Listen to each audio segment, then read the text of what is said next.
আচ্ছা, আপনি কি জানেন যে গোল্ডেন রেশিও জিনিসটা কি? এটা একটা অনুপাত যেটা হচ্ছে 1.618।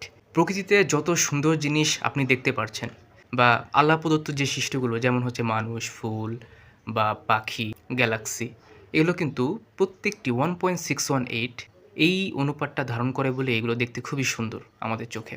এখন এই 1.618 এটা কোত্থেকে এলো? একটা সিরিজ রয়েছে যেটাকে বলে ফিবোনাক্কি সিরিজ। এটি প্রথমে 0 এবং 1 দিয়ে শুরু হয়। এরপর হচ্ছে 1 অর্থাৎ 0, 1, 1, 2, 3, 5 এভাবে চলতেই থাকবে। পরের যে অঙ্কগুলো সেগুলো কিভাবে আসতেছে? এগুলো হচ্ছে আগের দুটি অঙ্কের যোগফল থেকে আসছে। যেমন প্রথমে 0 এবং 1, 0 এবং 1 যোগ করলে 1 হয়। তারপর 1 আর 1 যোগ করলে 2 হয়। 2 এবং 1 যোগ করলে 3, 3 আর 2 যোগ করলে 5 এভাবে হচ্ছে চলতেই থাকে।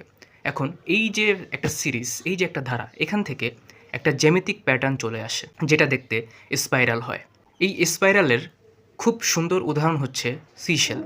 এই যে শামুক বলতে পারেন বা গ্যালাক্সি, তারপরে হচ্ছে ফুল, এগুলো কিন্তু প্রত্যেকটি এই সিরিজটা মেনটেন করে চলে এবং সিরিজটা মেনটেন করে অর্থাৎ 1.618 এটি ধারণ করে। এখন 1.618 অ্যাকচুয়ালি কোত্থেকে আসলো? এগুলো হচ্ছে এই যে সিরিজটা আমি বললাম সেগুলো আগেরটার সাথে ভাগ করে 1.6 এই ধারাটা আসে। যেমন 3 এবং 2 ভাগ করলে 1.618 এভাবে আপনি প্রত্যেকটা ভাগ করে যদি দেখেন সিরিজটি থেকে তাহলে দেখবেন 1.6 সামথিং একটা মান আসবে। অ্যাকুরেটভাবে 1.618 বলা যায়। এই যে যারা হচ্ছে ডিজাইনার রয়েছে, যারা চিত্রশিল্পী রয়েছে তারা কিন্তু 1.618 এই অনুপাতটা ধারণ করে অর্থাৎ গোল্ডেন রেশিওটি ধারণ করে। এইজন্য এগুলো দেখতেও খুব নান্দনিক লাগে। আবার যদি ফুলের কথা চিন্তা করি যেমন অ্যাক্সিয়ালে হয়তোবা কিছু ফুল রয়েছে যেগুলোর প্রথমটিতে হয়তোবা রয়েছে 3টি পাতা, পরেরটিতে 5টি পাতা, পরেরটিতে রয়েছে 8টি পাতা। তাহলে দেখবেন ফুলগুলো যে একসাথে রয়েছে সেগুলো দেখতেও খুব আকর্ষণীয় লাগবে। বা ধরতে পারেন যে একটা ফুলের প্রথমে 3টি পাতা রয়েছে, পরে 5টি পাতা রয়েছে, মানে পাপড়ি, পরে হচ্ছে 8টি পাপড়ি রয়েছে। তাহলে দেখবেন কিন্তু সেই ফুলটি দেখতেও খুব সুন্দর লাগে। আর প্রকৃতিতে এই ধারাটা মেইনটেইন করে চলে বলেই এগুলো খুব দেখতে সুন্দর হয়। আবার আমাদের পুরো বডি, হাত, কান, নাক, চোখ যা রয়েছে সেগুলো 1.618 ধারণ করে। তারপর আকাশে যে পাখি ওড়ে সেগুলো যদি ধরেন সিরিজ অনুযায়ী প্রথমে কি 1, পরে হচ্ছে 2, তারপরে হচ্ছে 3, 5, 8।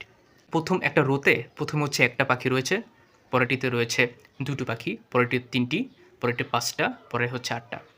এই ধারাটা যদি মেইনটেইন করে তাহলে আমরা নিচ থেকে সেই পাখির যে নান্দনিকতা সেটি দেখতে পাবো। তাছাড়া এই ধারাটা যদি মেইনটেইন করে না চলে তাহলে সেই সৌন্দর্য আমরা উপভোগ করতে পারবো না।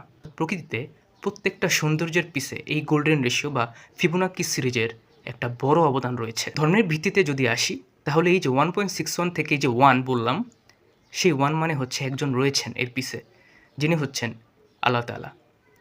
তার কারণেই এত সুন্দর প্রত্যেকটা জিনিস তৈরি হয়েছে।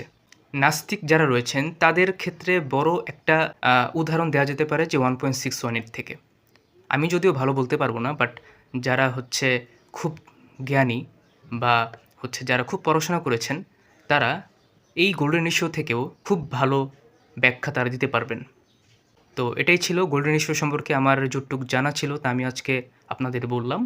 তো এটাই। ভালো থাকুন। আসসালামু আলাইকুম।